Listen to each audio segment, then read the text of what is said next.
Welcome to Zen and 10. In this practice, I'd like to do some nice spine lengthening poses, postures, asanas.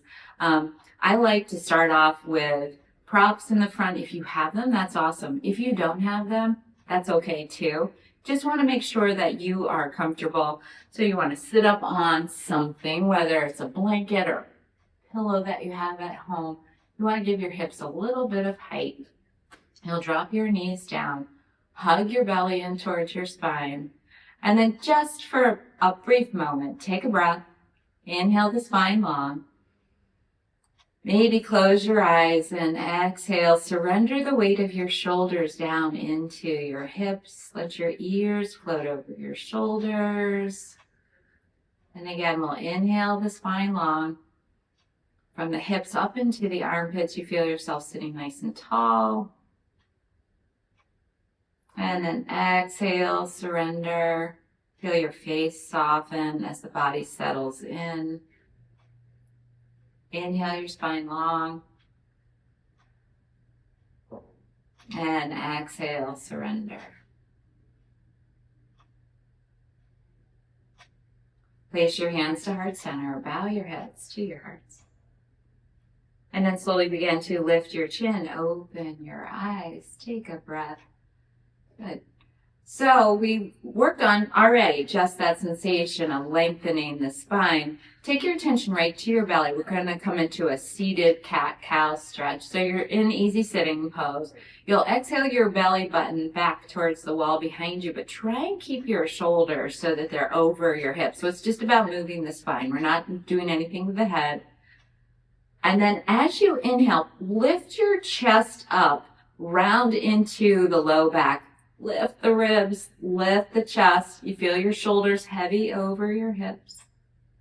Good. And then begin a nice rhythmic back and forth between your cat and your cow in this seated position. You feel the rhythm of your breath setting the pace.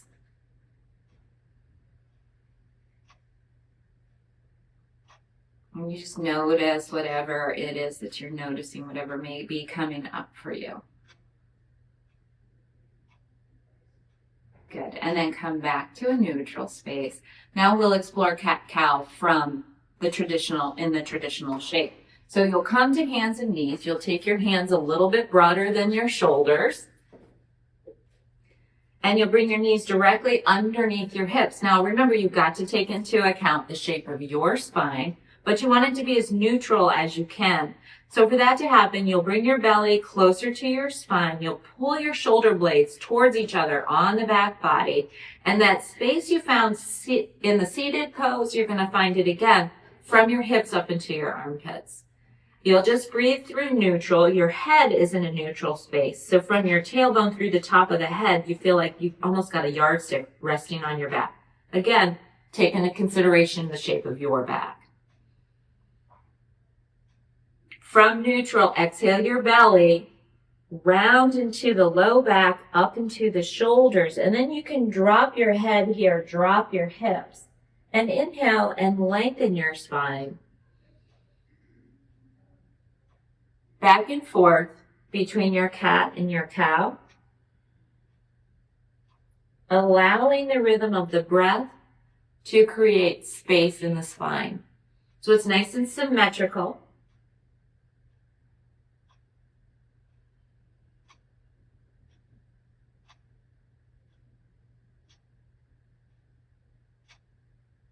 It should feel good. Come back to the neutral space, and then you'll take your knees out wide and bring your big toes together. Now, depending on how your knees feel about this, you can sit your hips right on top of your heels, or maybe if you had that blanket and or pillow and you need that in between, you can bring it back behind your knees. Otherwise, we'll just come all the way down, hips heavy on the heels, bring your forearms down, bring your head down, and surrender into child's pose. You want that full breath going all the way down the length of the spine. And then you want to release the breath. Full breath in, full breath out in child's pose. So child's pose is considered a resting pose, but we still want to be engaged, right? We're not asleep. It's not a rest as in asleep. It's more like aware as we fill up the back of the body with breath. And the next variation on a resting pose is puppy dog pose. So in puppy dog, you'll lift up, bring your knees directly underneath your hips, and walk your hands out in front of you. Bring your head down. Maybe you need to reach for that block or your blanket or your pillow that you've got at home because you want your head to rest down on something. You're lifting up into the fingertips, into the armpits, and as you push into your fingertips, push back to your hips. Feel that space through the torso. Breathing in and breathing out. Couple rounds of breath here, just lengthening the spine. The longer the torso, the more space we have to take that breath all the way down the length of the spine, and the better we feel. So if this feels yummy to you and you don't want to change, you can stay right here. But if you're in the mood for a down dog, you'll put your palms down. You'll lift up, bring your shoulders forward so they come right over your wrist creases. You'll bring your shoulders on your back. You're in a low lunge. Then you'll lift your knees and bring your hips up to the ceiling and push them back to the wall behind you. As you push down into your hands, feel your hips get nice and light. Breathing in and breathing out. Couple rounds of breath. So child's pose, puppy dog, downward facing dog are all interchangeable resting poses. Walk your feet forward. Push into both feet. Inhale and come all the way up to stand. Reach your arms up and overhead. And then release your hands to heart center. Take a full breath in. Bend your knees just a little bit. Pull your shoulders back. Again, feel your feet rooting down as you lift up through the top of the head. Finding that space through the torso, allowing the breath. Good. Reach your arms up and overhead. Hinge at the hips. Forward fold. Walk your hands forward. Step your feet back. You're in that high plank. Lift up, downward facing dog. Feeling the shoulders as you hug the belly. Balancing things out. There's the resting part, is when you find the balance. Now bring your knees down. Walk your hands forward. Bring your forehead down. Puppy dog pose. Feel the inner armpits lift. Breathing in and breathing out.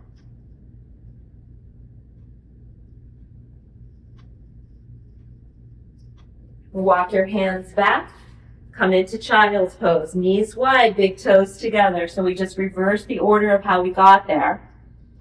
Bring your head down, resting on something. Let your hips reach back towards your heels, filling up the back of the body with breath.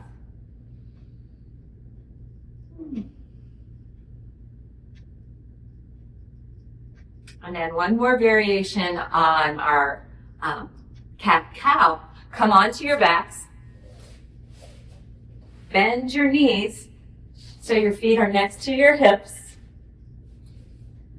Come down. If you need to put a little something under your head, try not to lift your head up because we want the head to be nice and straight.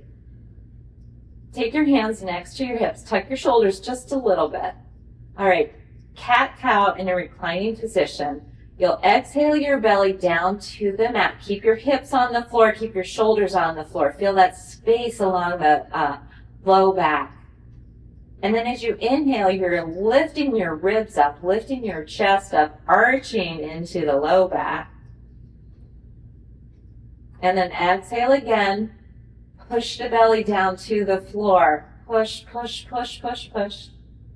And then as you inhale, lift and lengthen the spine. And it becomes that nice rhythmic back and forth, like we had when we were seated, like we had when we were on hands and knees.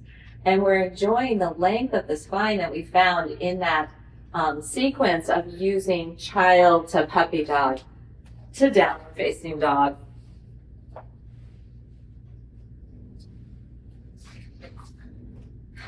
And when that feels like it's enough, it's enough. We'll bring our hands to heart center. And I thank you for joining me for the last 10 minutes, hopefully around 10 minutes. You can spread it out. You can push pause for Zen in 10. We'll bow our heads with love and gratitude. Namaste.